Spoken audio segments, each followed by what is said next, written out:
Assalamualaikum warahmatullahi wabarakatuh. Kami dari kelas Vanjelo tim 5 yang dibimbingi oleh Coach Fauzan Firdaus, Eskom MT, ingin mempresentasikan proyek akhir kami yang berjudul Supply Chain Predictive of Manufacturing Cost. Kelompok kami berisikan 5 orang yang diketuai oleh Angga Kusuma dan dianggotai oleh Alia Maulia, yaitu saya sendiri, ada Ahmad Nurul Iman, Nur Amalia Putri, dan Bagas Pratama.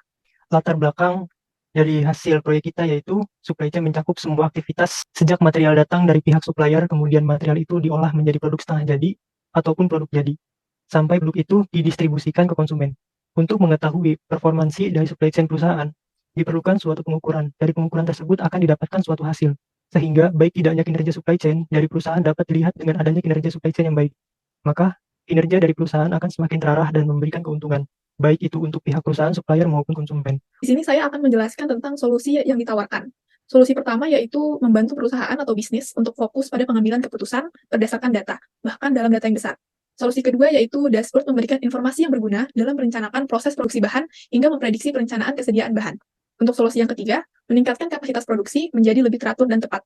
Untuk solusi yang pertama, dashboard memberikan informasi yang berguna dalam merencanakan proses produksi, mulai dari produksi bahan hingga memprediksi perencanaan kesediaan bahan. Dengan adanya analisis biaya prediksi, user dapat mengambil alternatif keputusan yang tepat. User dapat memperoleh peningkatan kepuasan dalam segi prediksi biaya manufaktur yang akurat, dan user juga mendapatkan peningkatan mutu bahan baku untuk produksi dan sejumlah informasi yang akan dikembangkan di dalam program nanti, serta lebih mengefisienkan waktu prediksi yang user inginkan. Untuk solusi yang kedua, hasil prediksi biaya manufaktur lebih akurat dengan menggunakan metode data science dan dashboard tableau publik. Hasil prediksi biaya manufaktur yang diperoleh lebih akurat. Financial benefit juga dapat memudahkan user untuk melakukan perencanaan produksi yang lebih baik, mengoptimalkan prediksi biaya, dan dapat mengurangi resiko kegagalan produk yang user inginkan.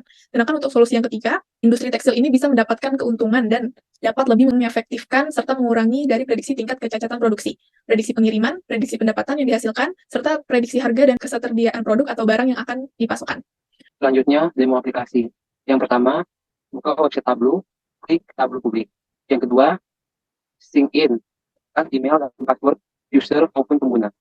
Yang ketiga, user maupun pengguna kan ditampilkan oleh tampilan depan dashboard Tableau publik. Yang keempat, sebelum ke deployment, pemrosesan untuk PA yang kami buat, kan website Tableau publik. Kami memproses serta melakukan peramalan pasokan melalui website tersebut.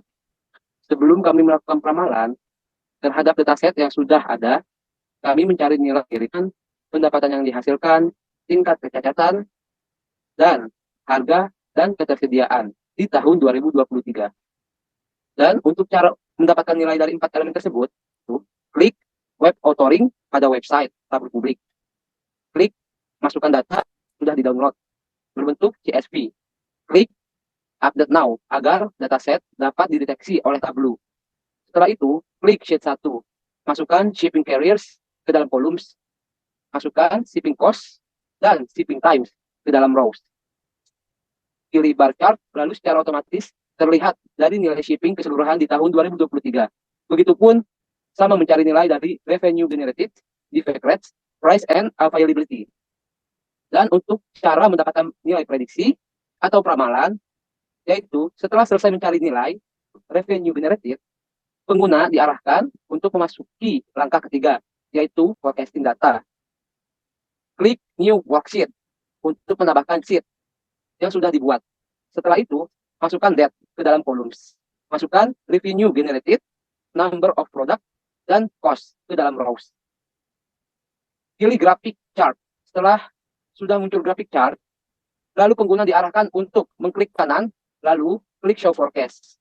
Lalu secara otomatis, forecast atau prediksi dari tahun 2023 sampai 2024 terlihat dan tepat.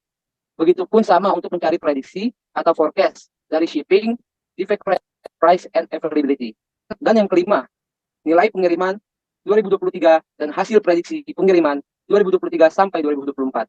Yang keenam adalah nilai bar chart pendapatan yang dihasilkan di tahun 2023 dan hasil prediksi pendapatan yang dihasilkan di tahun 2023 sampai 2024. Dan yang ketujuh, hasil nilai tingkat kecacatan di tahun 2023 dan hasil prediksi grafik chart tingkat kecacatan di tahun 2023 sampai 2024. Terus selanjutnya, pengembangan lanjutan. Ada 3 pengembangan lanjutan. Yang pertama, algoritma prediksi. Algoritma prediksi akan dilatih menggunakan data historis dan kinerjanya akan divalidasi menggunakan teknik validasi silang.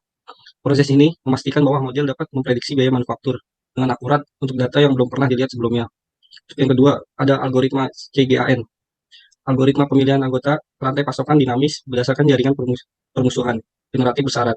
Untuk memastikan kinerja klasifikasi tidak berkurang, metode klasifikasi anggota pada rantai berhasil mengurangi dimensi data dan kompleksitas dalam proses klasifikasi.